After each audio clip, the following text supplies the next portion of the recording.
The Outdoor Show. It's the program that puts you into the peaceful and beautiful home of Mother Nature. It moves you back to that calm fishing pond up north, one step away from Lake Michigan, or into your hunting blind on a brisk fall morning. The Outdoor Show. It's a peaceful program. This is not your mother's outdoor show.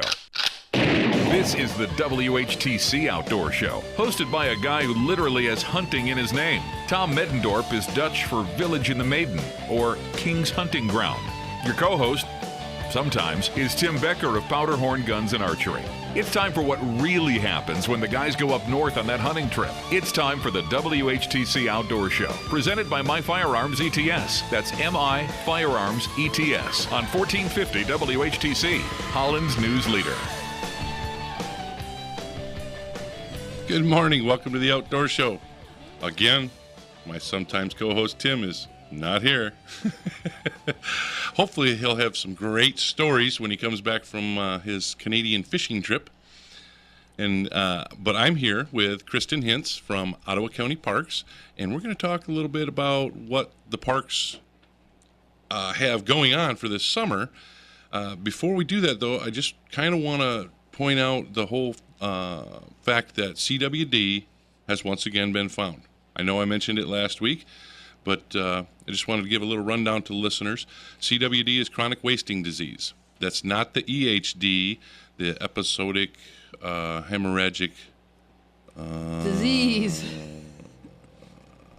It's episodic hemorrhagic. I think it might be disease. I don't know. It seems to me that that's actually a different term at the end. But anyway, we had that happen here 2 years ago in our area on this side of the state. Back in 2008, there was CWD, or chronic wasting disease, sometimes called mad cow disease, found in a captive herd in Kent County in 2008. Back then, our Department of Natural Resources put a complete ban on baiting throughout the entire state of Michigan. That ban has since been lifted, and baiting is allowed except for in certain areas.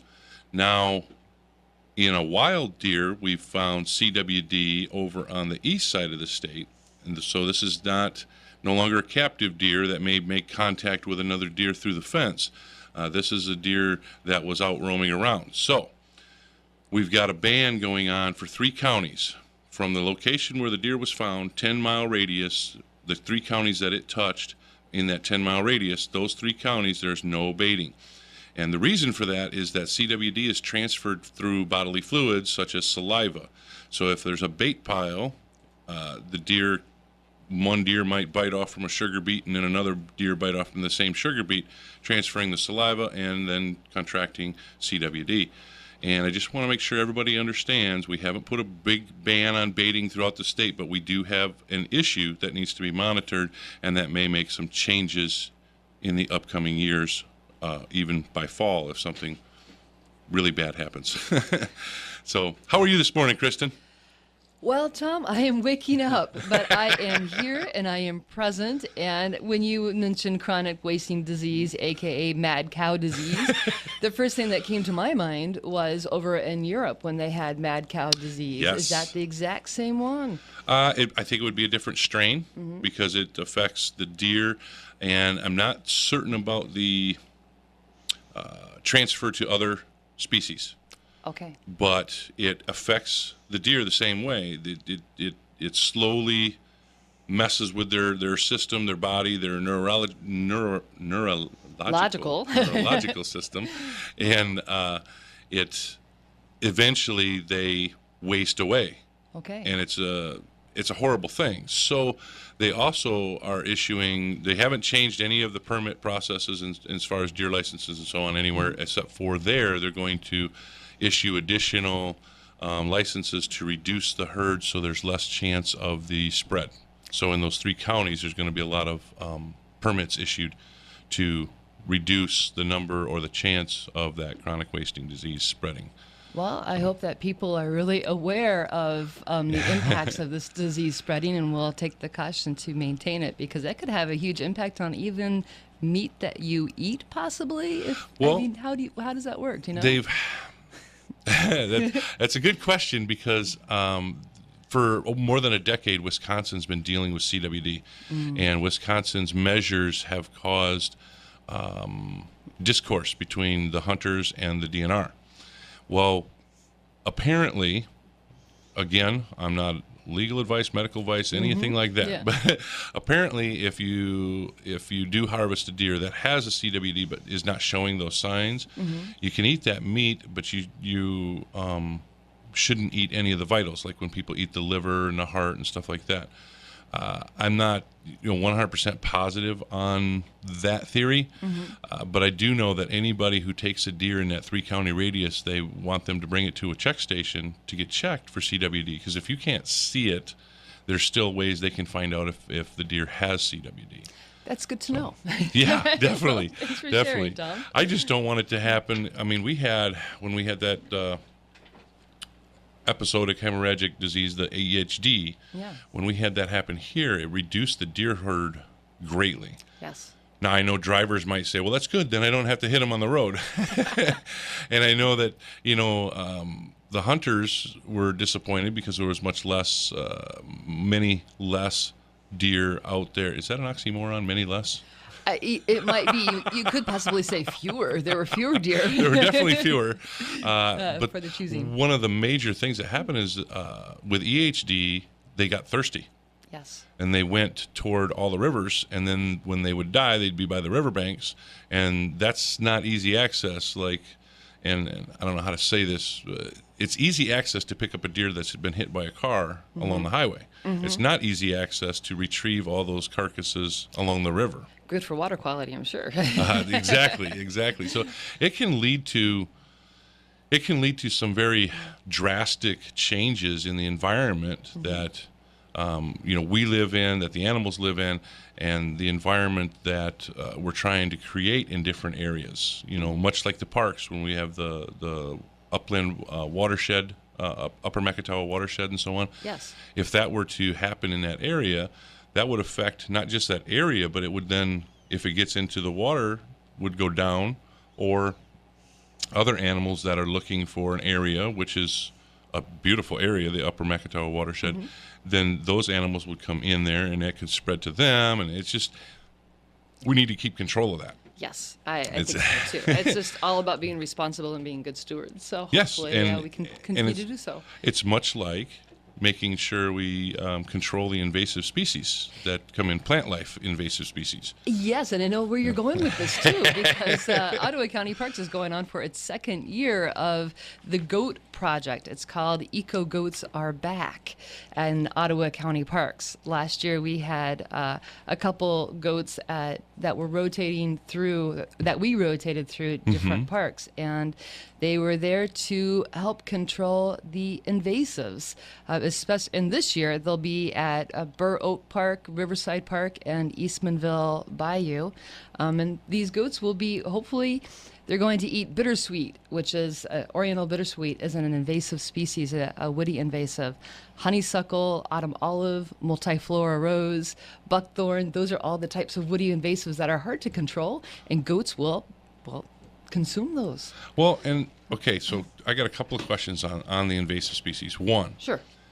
The invasive species plant life, those are things that somebody bought that, had it brought here, and then maybe threw that potted plant out, and then that started to grow, and because it grows quickly, it grows. Am I correct about that? Well, there are a couple confusing terms that I like to straighten out a little bit. One of them is non-natives, and non-natives could be plants that have been brought over or are used for decoration, and they're not native plant species. It doesn't make non-natives invasive, though. What makes a plant invasive is a plant that's never been in this area. It's been brought in, and it just thrives. An example would be, a very common example is garlic mustard. Garlic mustard was brought over as a green herb to be eaten. This is brought over by the Europeans to be eaten in the springtime, and it was in a potted plant, and then it escaped. And now we see garlic mustard everywhere. And garlic mustard thrives in the woods and any type of environment. It produces hundreds and thousands of seeds, and those seeds are dormant in the soil for about 7 years. And so if you don't respond rapidly to a small patch of garlic mustard and they produce, it just keeps going. And it affects what makes it invasive is that not only does it reproduce well and it grows well, but it can't be controlled by natural means. There are no insects that really feed on invasive plants. They have a negative impact they have a negative impact on the ecosystem itself, but also then on tourism or other impacts. So you talk about, you talk about Asian carp. You talk about, invasives impact the economy as well. It can impact the tourism economy. Just like the CWD or the EHD can impact that tourism, people coming from out of state. If the mustard seed, this would be drastic, people don't think it's real, but if the mustard seed would overtake the tulips, Well, here's something. If you go into the woods, imagine an invasive species, especially plants. People don't notice the impact of it, but plants require a particular environment to grow in, and having a diversity of plant life is great. When you have a lot of different plants, it feeds on insects, and you've got affecting the birds and other insects and it provides reptiles. For it's a food base. It's a chain reaction or chain event that occurs daily. A great food base for a variety of insects, good diversity. What happens is when garlic mustard or another invasive comes in, it takes away the plant diversity. Those insects, which are your largest group of herbivores, aren't able to have that food source. And that's because, isn't this noxious compounds I'm reading in the flyer, where goats actually can detoxify noxious compounds when they eat? Yes. That's just amazing. But see, some insects can't. If insects have not been evolving with that particular plant, they're not able to break that plant down. That's why you can look at an invasive and hardly see any chew marks on a leaf. It's because insects can't eat that. If that insect dies, that has an impact on other animals. So if the insect goes, then the bird can't eat it. That's a simple one. But look at the monarch butterfly, and we actually have monarch way stations, and that's something that we can talk about a little bit later, is the importance of monarch way stations and what Ottawa County Parks is doing to increase those way stations. That'd be very interesting to find out. Another invasive species, my grass. Yes, It just bluegrass. keeps growing. My grass just keeps growing. I'm mowing twice a week, and I'm saying, this is ridiculous. And I think the cooler weather, the water, and everything else makes for the grass to grow. But if you've got the grass growing and you would like to keep that lawn manicured, you got to get on down to Westenbrook Mower, where they service what they sell. All units are ready to use when they leave the store, and Westenbrook submits your warranty information so you don't have to. Stop into the Holland or the Genesis store, check them out on your computer at westenbrookmower.com, or call them at 616-396-5733. Lines are open. Give us a call, 395-1450. We'll be back here shortly on The Outdoor Show.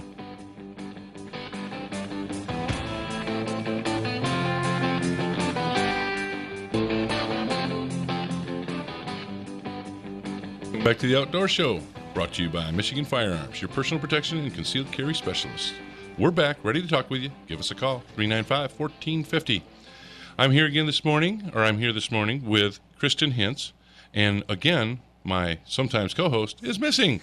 But again, I hope his promise to bring back good stories about fishing in Canada come true. I hope so too, Tom. Anyway, Kristen and I have been talking about invasive species. We started out, I gave you a little rundown on the CWD situation right now, and I just want to try to keep people up to date and how that affects the ecosystem. Same thing that the invasive species, meaning plant life, affects the ecosystem as well. And the eco goats are back with the Ottawa County Park System. We discovered that the goats have the ability to detoxify noxious compounds. So if they eat the invasive plants that have noxious compounds in them, it doesn't hurt them. They can do that. I've always heard goats will eat anything. I've seen where goats actually chewed up a tin can. Oh, that's pretty amazing. I'm just surprised how they do it. They must have like stomachs of steel. I mean, really. Even I think about even trying to eat Oriental bittersweet. Some of those vines are huge. Yeah, yeah. And we look at this and we're talking about it because of the effects on the entire ecosystem and how it causes that chain reaction or the ripples in the pond when you drop the stone in there.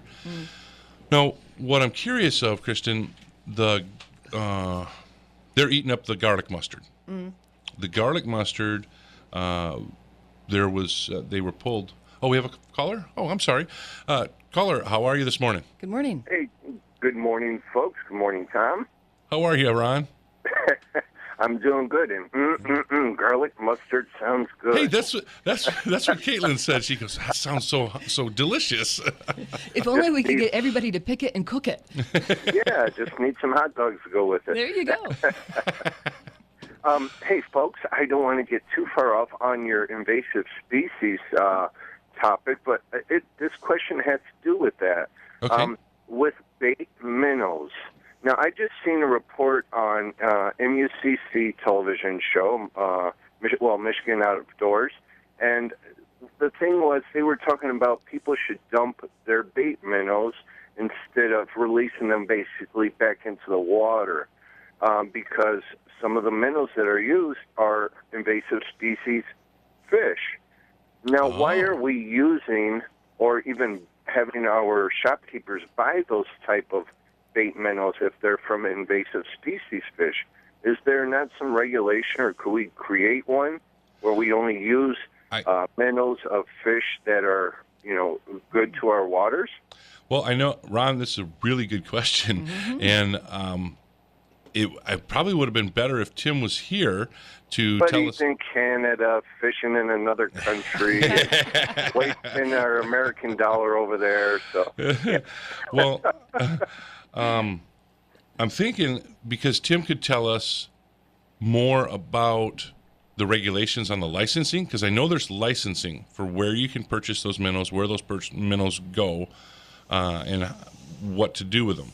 But now, you are correct, and I'm pretty sure what you're saying about Michigan Outdoors TV. When you're done with your minnows and you don't have you're done fishing, not to pour them back into the lake you fished in, because we don't know which lake they came from. I think that's a lot like let's say I went and I caught on one pond, I'm catching perch, and let's say lake, so it's a little bigger. Sure. On one Say pond, you I'm went to catching Gun perch. Lake, and now you're fishing Lake Macatawa. Yeah, so I catch a bunch of perch in one place, and the other place doesn't hold perch. So I take those perch and I bring them over and I dump them in there, figuring I'm doing a good thing because then there's perch and they're going to reproduce and they're going to do this. Well, they carry different diseases, just like the deer herd mixing when they shouldn't, or with the purchase of European, what was that, Kristen? Something we purchase out of country, and then we have it in a pot, and then it's like another invasive, another it's the plant same can become thing. an invasive species. Because it's not something natural to that area or natural to that lake. It didn't come about through that lake. So when I dump that in there, it's just the same thing with those minnows. Those minnows, sometimes you have what are chubs, Ron? Chubs are small bait fish, but they grow into larger fish. Well, if I dump those in there, they didn't start there. Right. And there also, you think about some of the diseases that might be spread within those tanks in a bait shop. And I know when we capture fish for the Nature Education Center for captivity, like I've got bluegill and I've got river chub, I can't, in my permit, it states I cannot release them again. They are in that tank for life or they die, and they die. I cannot release them back into the wild. And the reason being is that there are diseases in aquariums that can be spread into the natural environment. And so even if you're looking at bait shops and you've got a whole bunch of bait fish, some of those bait fish might carry diseases. And if you dump them into the water, then those diseases are passed on to the fish in that lake. And that's not good. And that's not good. Same thing with worms, though. People just they shouldn't dump worms either. You need to, we always say what you pack in, you want to pack out with you. You don't want to just leave stuff behind. Exactly. Yeah. Well, I want to say thank you. I'll hang up and I'll listen to the folks, but I just wanted to put that out there because I thought it was quite interesting the way they were talking about it. But hey, folks, thank you so much, and keep fishing. Thanks, Ron. Thanks, Ron. All righty. Bye-bye.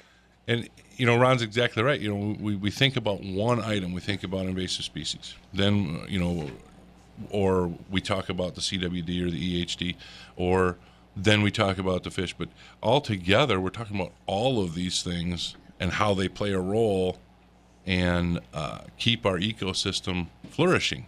And one thing that I think applies to not only in what we do, but looking is my action. If my action of making sure I take my bait fish back instead of dumping them in the water, does that have a positive impact or does that have a negative impact?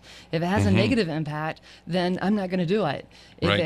And so if we all ask ourselves what we're doing and what type of impact does this have on the environment, what type of impact does it have on other people, we might make good choices here. we want to make things better. And I'm thinking about this too. I think that even seeds that we sell for food plots and stuff probably have to go through regulation to make sure that we don't seed invasive species into an area for a food plot. Or bring in an invasive insect, emerald ash borer. Yeah, we're gonna have to ask Terry about that when he comes on again from the Farmers Co-op and how the regulation on seeding goes. But anyway, the Farmers Co-op Elevator in Hudsonville is your food plot headquarters with over 40 different seed varieties to choose from, providing in-house soil testing as well as fertilizers, lime, and equipment to plant, maintain, and get maximum performance out of your food plot. Visit the Farmers Co-op at 3302 Prospect Street in Hudsonville. For a complete list of products and services, check them out online at fcelevator.com. Lines are open. Give us a call, 395-1450. We'll be back here shortly on The Outdoor Show.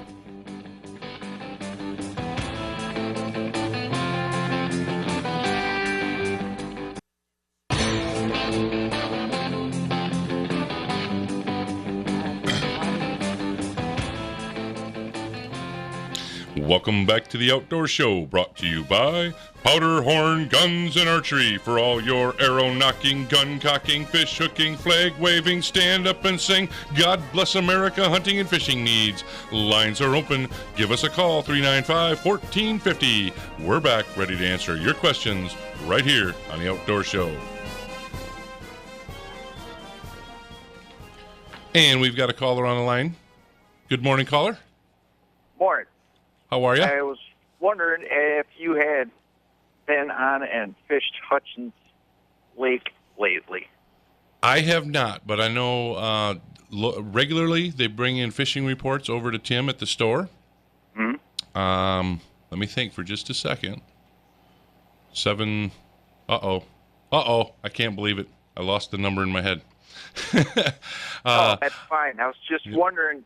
I was on there this week. Okay. And the conditions of that lake are just, it's whatever, it's got something going on just because it's so green and there's so much algae and it looks really nasty. I was wondering if you knew what was causing that, if it was fertilizer or algae growth or what.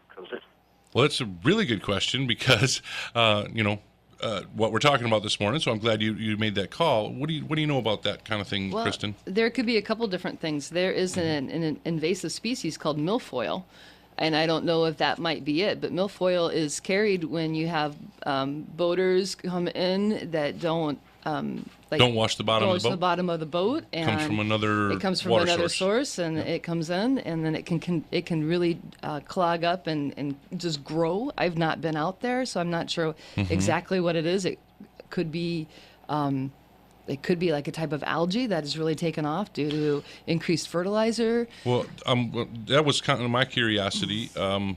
Is the Hutchins Lake, is the watershed a large area with farmlands and so on? Caller? Yeah, I think it's majority of it's orchards and so forth, so I really don't foresee that it gets a lot of say. Yeah, because orchards have a lot of grass and stuff. They're not all tilled up, so it doesn't blow as well. Mm-hmm. We have the watershed to stop the phosphorus from going into Lake Macatawa. And I was just curious about that. But like Kristen said, the milfoil could get transferred. Other things could get transferred from the bottoms of our boats without seeing it, though. I don't know that we could. So I'm glad you asked if I was down there, but I haven't been down there for a while. Might be a good place to check out, though. I definitely Yeah, it is. It's pretty. I mean, it used to be quite clear. You could see quite a ways down in there, and going you can't even see barely 4 feet down. So there's definitely going on there. I know that up at Grand River Park, we have the lake, the inner lake in Grand River Park, and at one time that had a lot of. It was like I think it was milfoil that was in there, and we actually treated it, but you couldn't see down very far. And so that's why that's the first thing that got my attention was I wonder because this is not just I didn't get your first name, caller. Joe, this is not just where it's got the green on top. This is where the water itself is kind of green to a depth that what you can see, and it's just really greenish, algae-looking, nasty water. Yeah, big time. It looks bad.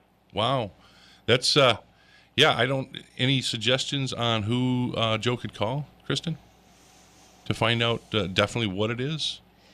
You could possibly take a sample of it and take it to the Ottawa County Environmental Department. Would that be by the health department on James, the environmental?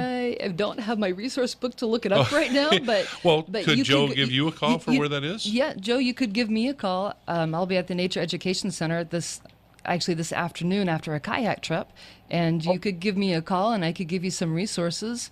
The number is 6. Do you have a pen and pencil? And I can give you the number. It's 616-786-4847. And again, my name is Kristen, and you can just ask at the front desk. I'll be back this afternoon around 2 o'clock. Okie doke. And I'll do some research and get some information to you. All right. Sounds great, Kristen. All right. You're welcome, Joel. Thank you. Awesome. Thanks for the call, Joe. Appreciate it. And it's funny. We talk. We got the outdoor show, and we're talking about these different invasive species. Well, everybody has a different experience of different things, and I think that's really cool because not everybody gives it a thought. We just do things and just go with things. Now that milfoil, washing the bottom of the boat is not.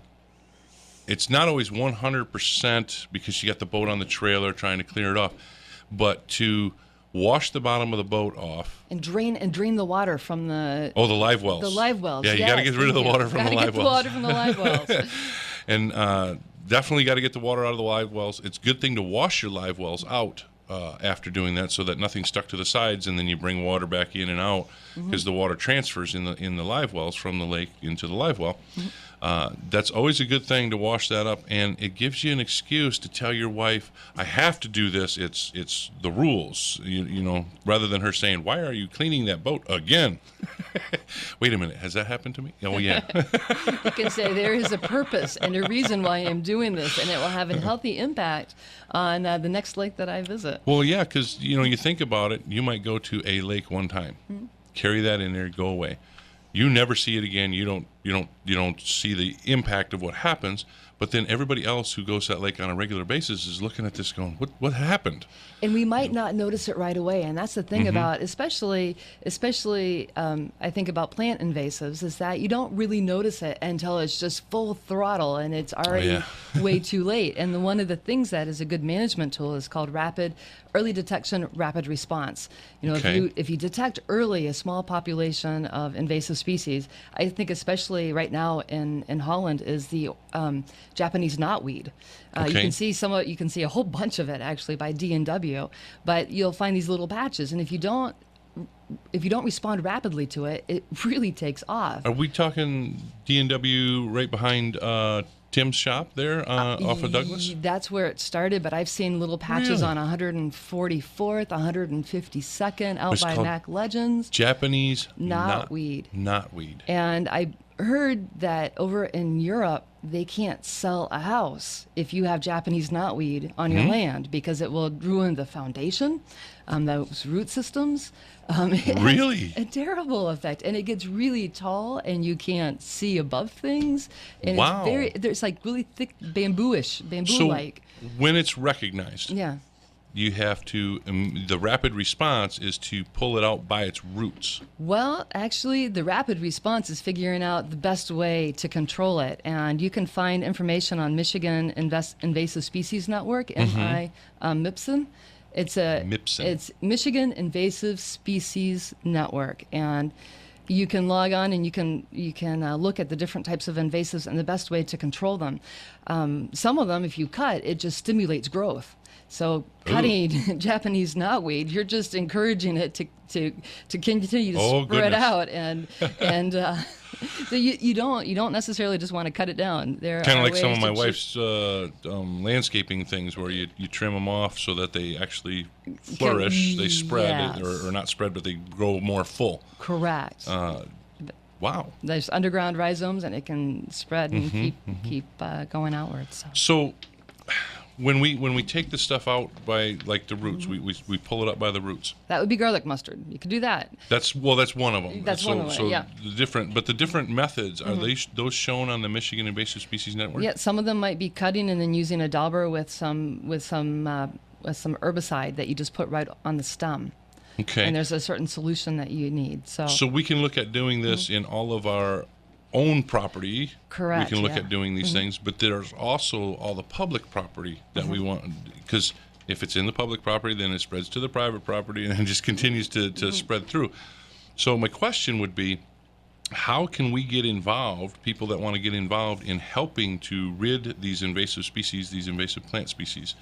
There are a couple different ways. One is to go onto that Michigan Invasive Species Network, and you can report the those plants that are cited in public property, and that goes into a database. Another one is with the county parks, we have stewardship workdays. You can come on out to a stewardship workday, learn about that invasive species and how to control it, and help us in keeping those out of Ottawa County parks. And we have those on the Ottawa County Parks website. Those dates are there. Yes. But when we come back, we can give you a few dates for how we get rid of those invasive species that you can join Ottawa County Parks and learn more about that. Exactly. And when you're thinking about washing that boat and you find little things that need to be fixed or repaired or things that need to be updated, that's when you get a hold of Advantage Marine in Zeeland. They have competitive prices and personalized service. They meet all your needs: repair, storage, winterizing, parts, and more. Call Advantage Marine in Zeeland at 616-748-9235 or stop in and see Dave at 8755 Riley Street in Zeeland. That's at the corner of 88th and Riley on the northeast side of Zeeland. Lines are open. Give us a call, 395-1450. We'll be back here shortly on The Outdoor Show.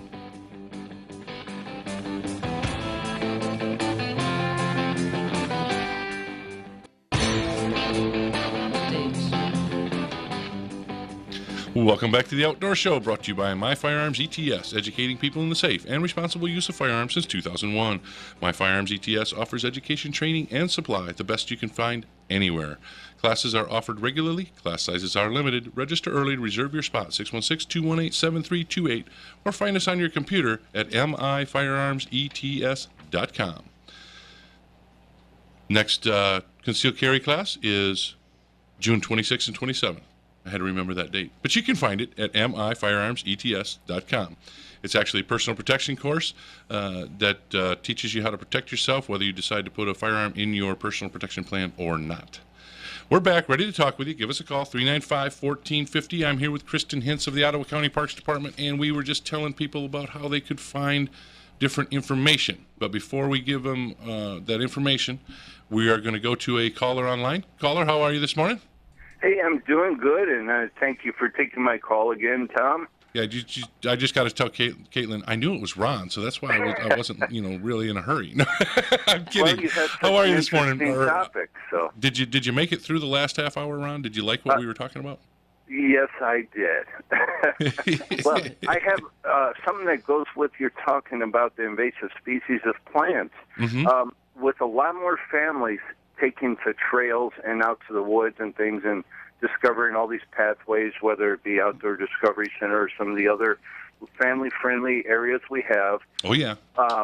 You talked about cleaning out your boat and things like that, the bait well and that, but when you're out trekking through the grasses and the woods and off these trails, you have to remember to brush off your clothing, especially the children, the bottom of your shoes, the pants and things, because the seedlings and things, these little stickers you get all over your pants and things sometimes, they travel with you. And you could end up with an invasive species right on your front lawn, or that from the kids on the bottom of their shoes. Or what about your dog even? If you take the dog out with you, they get in their fur and bring it out. So yeah, we call those hitchhikers. And again, I think no matter how appropriate. Yeah, those hitchhikers. No matter what, it is always good just to be aware if you're going off trail in one area, especially if it's garlic mustard. I mean, I always say garlic mustard, but there are so many different ones. Spotted knapweed is another invasive species that we have. But just to be aware and brush off. That's an excellent suggestion, that's though, a great Ron, suggestion. that people think about that, because how often haven't you gone to the woods? I know I have. You come back and you might think you brushed everything off, but when you get back, you've got stuff all stuck to a spot on your leg that you didn't hit or you didn't brush off, and you go, "Hey, where'd that come from?" Hey, have you ever seen those boot cleaners? Stuck in the crease of your boot or anything like that on the soles and things. So That's funny because Kristen was just saying the boot cleaners are awesome for that. I actually remember going to I think it was Pictured Rocks National Lakeshore, but they had two almost horse brushes on one side, and you put your boot and you go back and forth and you get the bottom and the two sides. Yes, it catches not just the bottom but the sides of your boots as well. Yeah. That's awesome. Yeah. So well, Christian, you also talked about one of the plants out in our waterways, a Japanese plant or something.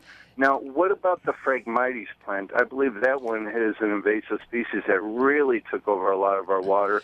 But I'll let you go, and thank you so much. God bless. right. Thank you, Ron. Thank you. We were actually just I can't talking believe about how that. in tune everything is this morning for everybody calling in and discussing it with us, because during break we were talking about the Phragmites and how it affects the ducks, duck hunting and all the wildlife in the river system. And we've Ottawa County Parks has had has a grant. Actually, Melanie Mannion has been involved with that to help eradicate some of the Phragmites along the Grand River.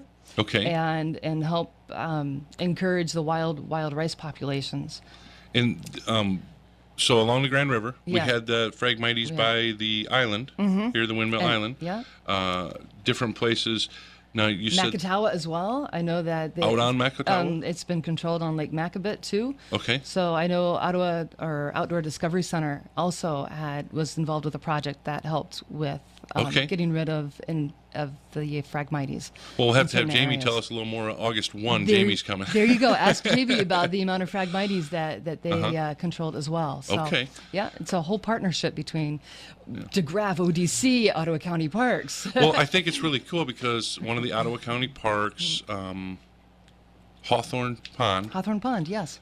DeGraff Nature Center. I had Mike here last week, Mike Yes. Graves, and he was talking about how DeGraff Nature Center is using Hawthorne Pond for beginning kayakers and so on. Okay. So it was. I find it interesting. You know, we have sort of. If you think about it, people might think they're competing entities, but they're not really competing. They're trying to provide. With programs. DeGraff, ODC, and Ottawa County Parks, trying to provide enough for our citizens to do and learn and understand, so that we can take care of things. And I think that all three of the entities are just fabulous. Fabulous. You know what? It's great to work with. It's great to work with everyone and to have those partnerships. So. Okay, so let's go to what are there dates? You know, there are dates. There are programs. I just wanted to really highlight I'm trying to find the one though for when we can do the invasive work species. Days. And I was looking too. We had a whole bunch of work days during the spring. Spring is a better time to catch the stuff. Yes, spring is a better time to catch those things, and we might be slowing down for work days. We're going to have to go to the default. But the default is, I just want to share all the opportunities there are for programs with Ottawa County Parks. Yes, I'm saying the default for invasive species work, go to the website. Go to the website, and that website is www.miottawa.org/parks. miottawa.org/parks. And that'll get you to the calendar and everything else, right? Yes, and those are where those work days will be listed. Okay, so let's highlight some of the activities. I know I see the kayaks. I think kayaking and canoeing is something that everyone should get involved in once in a while. And we have a couple. I'm actually doing one this morning that is for people that have never kayaked, and we're kayaking the Pigeon River today. Did they have to sign up? Yes, and bummer, it is full. Okay, however, it is full. We do have some a kayaking trip called the Marsh Dawn Kayak Trip, June 12th at Bruce's Bayou. Only thing is, it's for those early bird risers. Starts at 5:30 in the morning and goes till 8:30. So 5:30 to 8:30 on the 12th. On June 12th, and it's at Bruce's Bayou. I'll tell you, that would be a fabulous trip. So go to bed early. Yes. Get signed up for it, because if you have the opportunity on June 12th that you can go from 5:30 a.m. to 8:30 a.m., listeners, you got to do it, because it's awesome. It's fabulous when you're out there when the sun's rising. It is so cool on the water, and it's quiet. It's not like you're on a motorized boat. You're sitting on your kayak and it's completely quiet, and then the birds start to chirp, yes. and then the sun starts to peek out, and it's. I can't say it enough. It's fabulous. It's well worth getting up early in the morning and driving up there. You do need to have your own kayak, though. So there will. This is your own kayak. You need to have your own kayak for that one. Well, that's. So we have kayak trips. There is a new one. We have an evening program called Mothing 101, and we were talking about insects in the native plants. And one of them, Brad Insing, is actually going to bring out his black light and sheet, and we're going to do some Mothing 101 to learn about different moths of Michigan, and then go out and see how many moths we can attract with that black light that he has, and that's at Hemlock Crossing. So we have a couple new programs. Summer camps are still open for our multi-day summer camps for kids. So if you're wondering what in the world should I have my child do from 8 to 12 in the morning, well, we have a variety. Get some birding skills. Well, or maybe become a wetland detective, or outdoor adventures, or become a junior naturalist like you. But you're a senior naturalist, right? Senior. But not only that, but it's also learning those observation skills. But then we have art instructor Nancy Berg, and she will be giving techniques and incorporating art with that junior naturalist. And the outdoor survival skills is there too. Yes. I look through the calendar and it just, everything keeps popping out. There's so many cool things to do with Ottawa County Parks. You know, when we passed our millages and stuff to have the parks, I think many people thought originally, well, we're just going to have parks. Got guys maintaining the parks, cutting the grass, a little place to go sit. It takes a lot of time and effort to keep those parks a high-quality standard. It does. But I think people didn't realize how many programs were going to go on to edify the people and help them understand what's going on in our natural systems around us. Yes, and to provide those recreational opportunities. And, we have over 6,000, we have almost 6,700, almost 7,000 acres of natural resource-based parks, and that's 24 parks and also open space lands that we maintain to keep that high quality standard. So hopefully for not only for our parks but also for our programs. And again, that website is www.miottawa.org, and that's a great place to find information about all of the parks. And slash parks, right? Slash parks, or just miottawa.org, and you'll see the parks. You get a bunch of information off there. Yes. But yeah, it's always good to have you here, Kristen. I appreciate it very much. Thank you for coming in this morning, and thank you all for listening and participating in today's show. We'll be here next week, right here on The Outdoor Show. Thank you, Tom.